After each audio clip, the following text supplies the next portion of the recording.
Hi everybody. I thought we'll put this poem on for our enjoyment. Let's have a look at the learning intention first that I've got down the bottom here. It's to see that literary devices are used by the author to build an image or idea. So when we have a look at this poem, we're going to be thinking about what kind of devices are helping us imagine what this poem is telling us.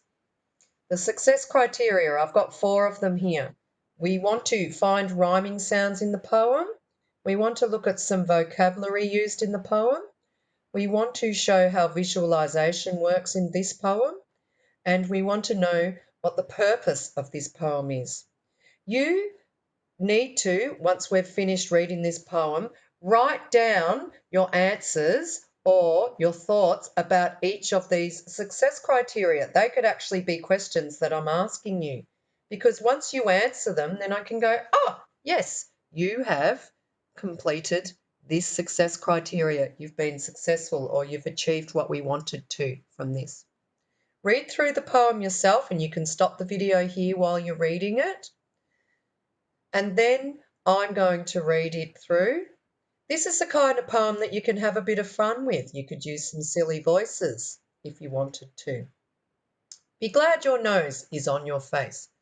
Be glad your nose is on your face, not pasted on some other place.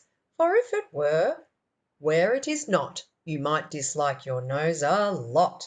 Imagine if your precious nose were sandwiched in between your toes. That clearly would not be a treat, for you'd be forced to smell your feet. Your nose would be a source of dread, were it attached atop your head. It soon would drive you to despair, forever tickled by your hair. Within your ear, your nose would be an absolute catastrophe, for when you were obliged to sneeze, your brain would rattle from the breeze. Your nose, instead, through thick and thin, remains between your eyes and chin, not pasted on some other place. Be glad your nose is on your face. The first thing I want you to do is try and identify the rhyming sounds or rhyming words within this poem. You can use your eyes to look for similar sets of letters. For example, in these first 2 words, we've got ace and ace within the words of face and place. Then there's ot and ot within the words of not and lot.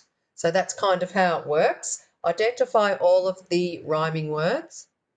Then I would like to point you in the direction of a couple of interesting words here.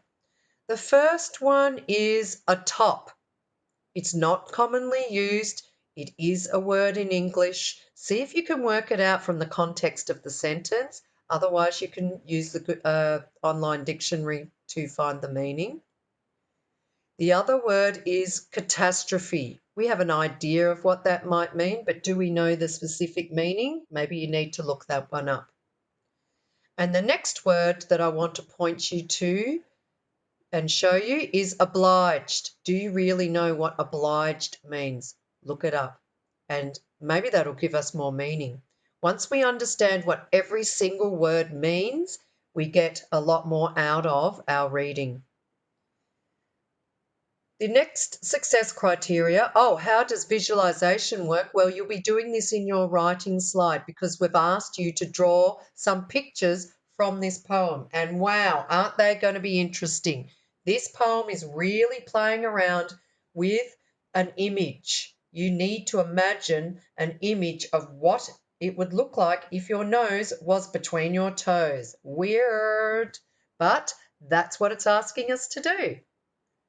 The last success criteria for me is the most important. Can you think of a reason why this poem exists? What is the whole point of this poem being on our planet?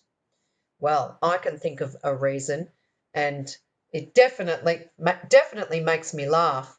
So it's fun. Can you think of a reason?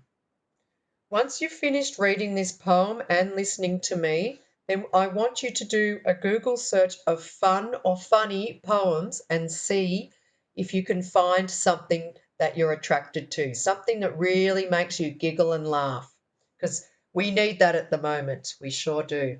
Once you find a funny poem, you can see if you can copy and paste it and send it in with a recording of yourself reading it, or you can rewrite the poem out and submit it on Dojo with a recording of you reading it. Remember, we looked at fluency and expression in term 1, so we want lots of fantastic out loud readings of our poems to entertain ourselves.